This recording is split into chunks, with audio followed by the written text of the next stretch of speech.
I hate weeding. I hate weeding. But I also know you have to weed, otherwise you're going to end up with a garden full of weeds. But of course you could get someone else to do it. If I was living back in Australia, I'd get my mum to do it. Mum loves weeding so much she started a business called Weeding Women. Clearly I didn't inherit the love of weeding. But what has weeding got to do with digital performance, I hear you ask? In a recent blog post, a good friend of mine, Mark Forrester, who works for Mitchells and Butlers, one of the leading brands in the UK that have like thousands of O'Neill pubs and all sorts of other pubs and restaurant chains, he talked about the analogy of what weeding, in terms of weeding and digital performance, saying that you need to continually weed out the bad services, and you've got to prune, not the roses, but you've got to prune your applications. And the whole concept of this is you have to continuously fine tune, because if you don't do the weeding, if you don't do the pruning, you won't have a nice garden and you won't have good roses.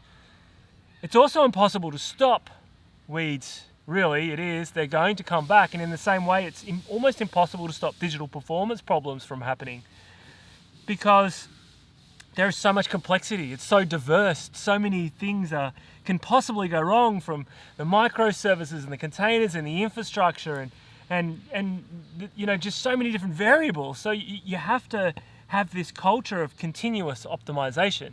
It's not just a one and done. And if it can go down, if it can go down, at some point it will go down.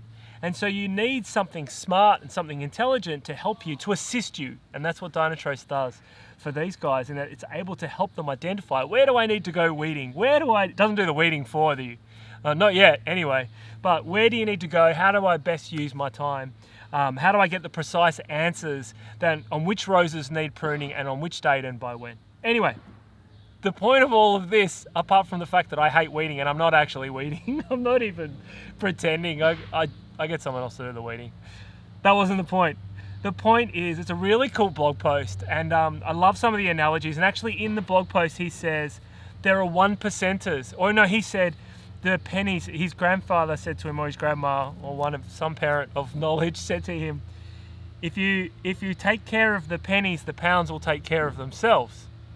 Now, for an Australian and for those people in the US who have no idea what a penny and a pound is, it's sort of the analogy of a 1%. A 1%, if you do the 1%ers, it'll make up. Eventually, if all the 1%ers will make up your 100%. It's the same for digital performance. Everyone has to be continuously optimizing. You're never going to deliver the perfect user experience. You have to continuously look to optimize. And if you keep doing all these continuous practices, if you have a culture of continuous optimization, eventually you can get to live in a beautiful garden with mosquitoes that want to bite me, or you can get to a beautiful digital experience. And so it's just like fitness, right? You can't just wake up one day and go, I want to be fit, and you're fit. It's a practice of going to the gym. You have to continuously do it in order to do it, and you get so many benefits as part of doing that.